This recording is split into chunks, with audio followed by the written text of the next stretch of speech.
for letting my work ethic take precedence over love for my family.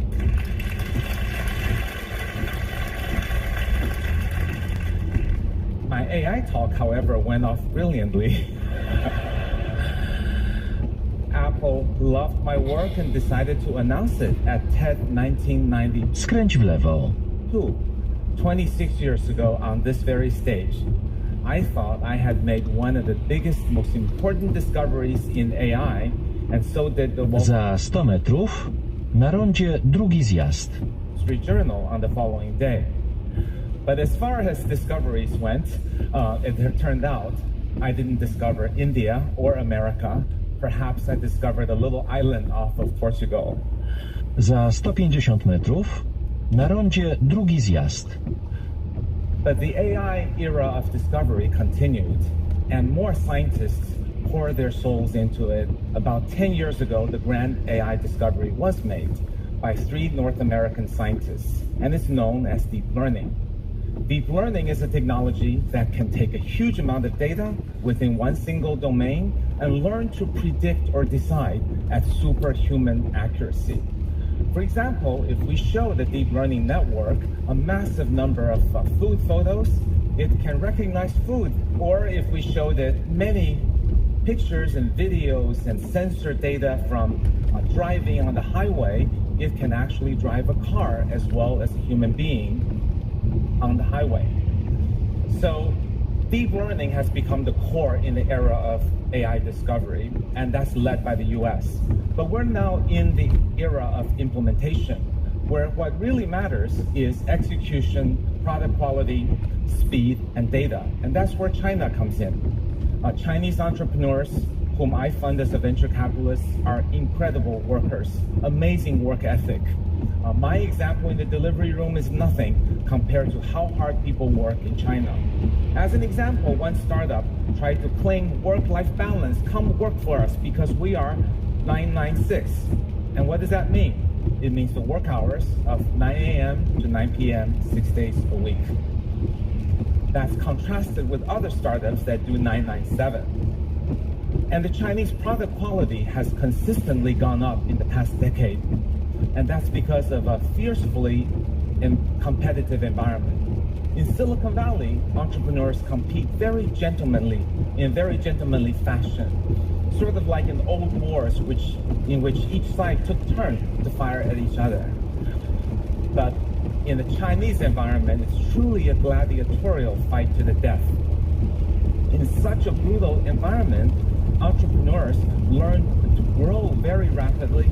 They learn to make their products better at lightning speed, and they learn to hone their business models until they're impregnable.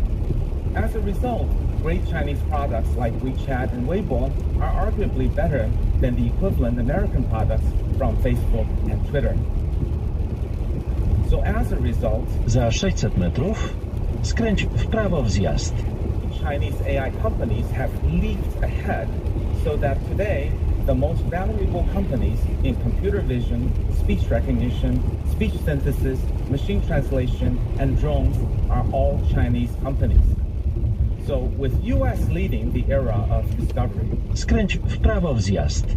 and China leading the era of implementation, we're now in an amazing age where the dual engine of the two superpowers are working together to drive the fastest revolution in technology that we have ever seen as humans.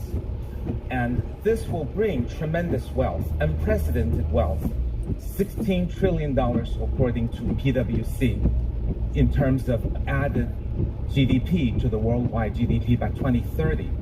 It will also bring immense challenges in terms of potential job replacements.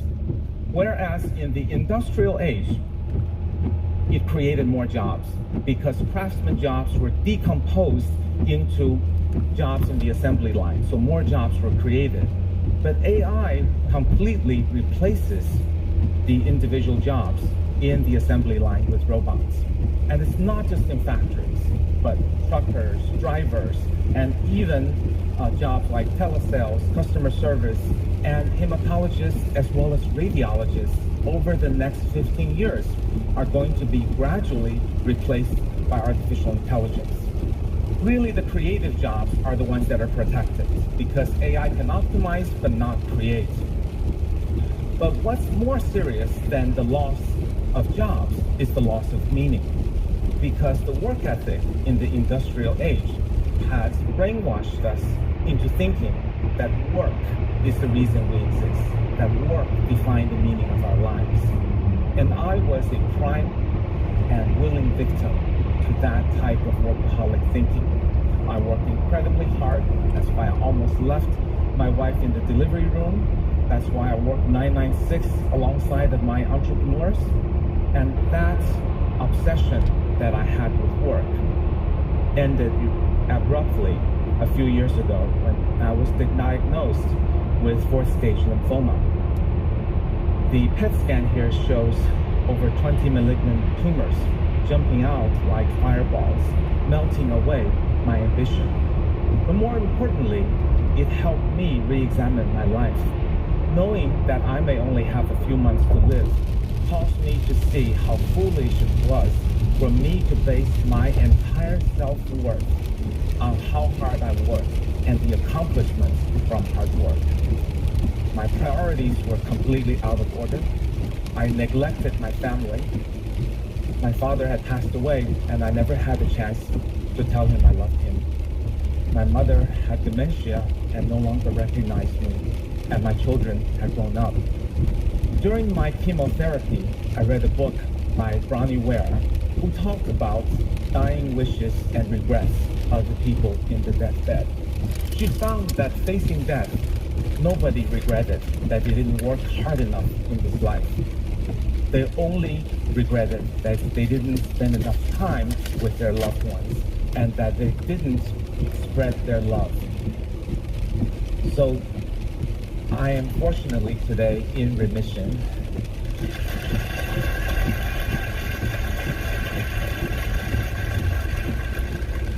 So I can be back at TED again to share with you that I have changed my ways. I now only work 965, occasionally 996, but usually 965. I move closer to my mother. My wife usually travels with me. And when my kids have vacation, if they don't come home, I go to them. So it's a new form of life that helped me recognize how important it is that love is for me.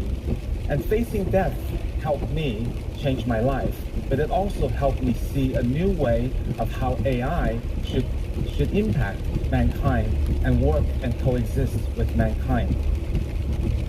That really where AI is taking away a lot of routine jobs, but routine jobs are not what we're about. Why we exist is love. When we hold our newborn baby, love at first sight. When we help someone in need, humans are uniquely able to give and receive love. And that's what differentiates us from AI. Despite what science fiction may portray, I can responsibly tell you that AI has no love. When AlphaGo defeated the world champion Ke Jian, while Ke Jian was crying and loving the game of Go, AlphaGo felt no happiness from winning and certainly no desire to hug a loved one. So how do we differentiate ourselves as humans in the age of AI? We talked about the axis of creativity, and certainly that is one possibility.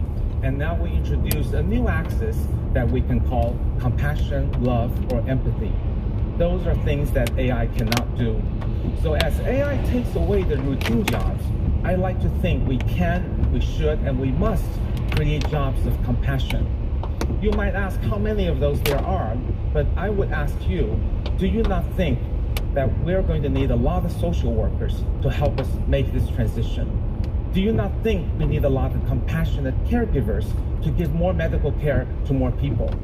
Do you not think we're going to need 10 times more teachers to help our children find their way to survive and thrive in this brave new world?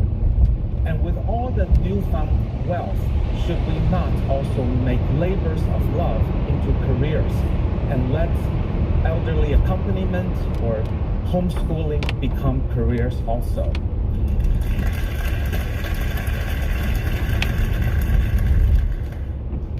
this graph is surely not perfect, but it points at 4 ways that we can work with AI. AI will come and take away the routine jobs, and in due time, we will be thankful. AI will become great tools for the creatives so that scientists, artists, musicians, and writers can be even more creative. AI will work with humans as analytical tools that humans can wrap their warmth around for the high compassion jobs. And we can always differentiate ourselves with the uniquely capable jobs that are both compassionate and creative, and using and leveraging our irreplaceable brains and hearts. So there you have it, a blueprint of coexistence for humans and AI. AI is serendipity. It is here to liberate us from routine jobs, and it is here to remind us what it is that makes us human. So let us choose to embrace AI and to love one another. Thank you.